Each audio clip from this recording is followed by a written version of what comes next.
மதிமுக பொதுச் செயலாளர் வைகோ சென்னையில் செய்தியாளர்களை சந்தித்து வருகிறார். அதன் நேரலையை பார்க்கலாம். ஆய்வு செய்யப்பட்டன. அதன் அடிப்படையில்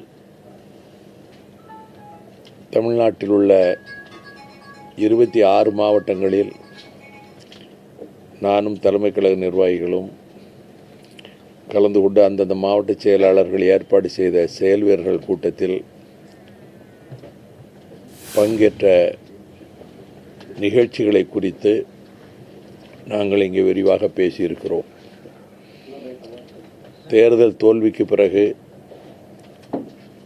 ஓரிரு தோழர்களை தவிர வேறு எங்கும் எந்த விதமான சேதாரத்தையும் யாரும் ஏற்படுத்த முடியவில்லை. கழகம் கட்டுக்கோப்பாகவும் வலுவாகவும் இருக்கிறது. சில கொள்கைகளுக்காகவும் லட்சியங்களுக்காகவும் அண்ணாவினுடைய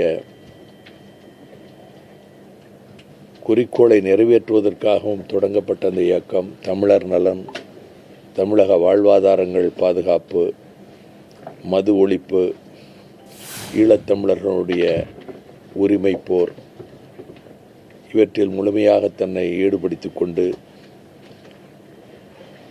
தொடர்ந்து பல்வேறு போராட்டங்களை தமிழக வாழ்வாதாரங்களை காப்பதில், காவிரி உரிமையை காப்பதில், கர்நாடகத்தினுடைய அக்கிரமமான நடவடிக்கைகளை தடுப்பதில், மீத்தேன் சேல் கேஸ் போன்ற பேராபத்துக்களை வரவிடாமல் தடுப்பதில் நாங்கள் தொடர்ந்து நீதிமன்றத்திலும் மக்கள் மன்றத்திலும் போராடி வருகிறோம். அந்த அடிப்படையில் அதற்குரிய நடந்து முடிந்த சுற்றுப்பயணம் மிகுந்த ஊக்கத்தை வழங்கியிருக்கிறது. இன்னும் 10 மாவட்டங்களில் அடுத்த வருகின்ற ஆகஸ்ட் 10ஆம் தேதிக்குள் அந்த சுற்றுப்பயணத்தை நடத்தி முடிப்பதற்கான திட்டமும் இப்போது வகுக்கப்பட்டிருக்கின்றது. உள்ளாட்சி தேர்தலில் ஏற்கனவே மக்கள் நல கூட்டு இயக்கத்தில் நேற்று எடுக்கப்பட்ட முடிவுகளின்படி அந்தந்த மாவட்டங்களில் மார்க்சிஸ்ட் கம்யூனிஸ்ட் கட்சி, விடுதலை சிறுத்தைகள் கட்சி, இந்திய கம்யூனிஸ்ட் கட்சியினுடைய மாவட்ட நிர்வாகிகளோடு கலந்து பேசி அந்தந்த மாவட்டங்களில் உள்ளாட்சி தேர்தலை சேர்ந்து சந்திப்பது என்றும் நேற்று எடுக்கப்பட்ட அந்த முடிவை செயல்படுத்துவதற்குரிய ஆலோசனையை இந்த கூட்டத்தில் மேற்கொள்ளப்பட்டது. அதுபோல புதிய கல்விக் கொள்கையை எதிர்ப்பதிலும் அதுபோல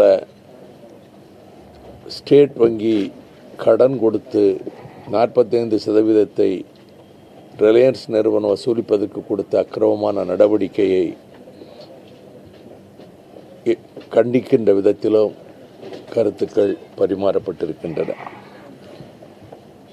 எனவே வழக்கமாக கட்சி பணிகளை மேலும் எப்படி ஆங்காங்கு மாவட்டங்களில் பாசறை கூட்டங்கள் நடத்துவது, கொள்கை பயிற்சி வகுப்புகள் நடத்துவது, அண்ணா கொள்கையிலே ஒரு பயிற்றுவிக்கக்கூடிய விதத்தில் அந்த இலக்கைத்தான் நாம் முன்னிலைப்படுத்தி செல்ல வேண்டும் என்ற அந்த கருத்தும் இங்கே பரிமாறிக்கொள்ளப்பட்டது. கூட்டம் தொடர்ந்து நடைபெற்று கொண்டிருக்கிறது. நீங்கள் நீண்ட நேரம் காக்க வேண்டியிருக்கும் என்பதனால் உங்கள் விருப்பப்படி நான் உங்களுடைய செவிக்கு நான் இந்த வாய்ப்பை நாங்கள் மகிழ்ச்சியோடு பகிர்ந்து கொள்கிறோம். ராஜீவ்காந்தி கொலை வழக்க குற்றம் சாட்டக்கூடிய நளினியுடைய கேஸ் முன்கூட்டியே விடுதலை செய்வது தொடர்பான வழக்கு இன்னைக்கு முடித்து வைக்கப்பட்டிருக்கிறது. அது தமிழக மத்திய அரசுடைய முடிவை பொறுத்து தமிழக அரசு முடிவு எடுக்கணும்னு சொல்லியிருக்காங்க. இதை நீங்கள் எப்படி பார்க்குறீங்க? 7 பேரும் விடுதலை செய்யப்பட வேண்டும் என்பதுதான் எங்களுடைய திட்டவட்டமான கருத்து. நாங்கள் தொடக்கத்திலிருந்து சொல்லி வருகிறோம். இந்தியாவில் ஒரு மாநிலத்திற்கும் இது குறித்த அதிகாரம் இருக்கிறது. மாநில அரசுக்கும் இந்திய அரசியல் சட்டத்தின் 161வது பிரிவை பயன்படுத்தி விடுவிக்க முன்வர வேண்டும் என்ற கருத்தை முன்வைத்தோம். இப்பொழுது உச்சநீதிமன்றத்திற்கு இந்த பிரச்சனை சென்ற இந்த சூழலில் அவர்கள் ஒரு நிலைப்பாட்டை எடுக்கிறார்கள். ஆனால் அதே நேரத்தில் அவர்கள் உடல் நலத்தை கருதி பேரறிவாளன் ரவிச்சந்திரன், அதுவும் ஒரு சகோதரியாக இருக்கக்கூடிய நளினி போன்றவர்களுக்கு அரசே பிணை விடுதலை இப்போ பரோலில் ஒரு 3 மாதம் அனுப்பி வைக்கலாம். அவர்கள் மருத்துவ சிகிச்சைக்கு போகிற காலங்களில் கூட அனுப்பி வைக்கலாம். அதற்கு உடன்படவில்லை என்கிற போது மொத்த விடுதலைக்கே தயாராக அறிக்கை அனுப்பிவிட்டு இதற்கு ஏன் இடம் கொடுக்கவில்லை என்பது சற்று முரண்பாடாக இருக்கிறது. இது மனிதாபிமானத்தோடு இந்த பிரச்சனையை அணுக வேண்டும்.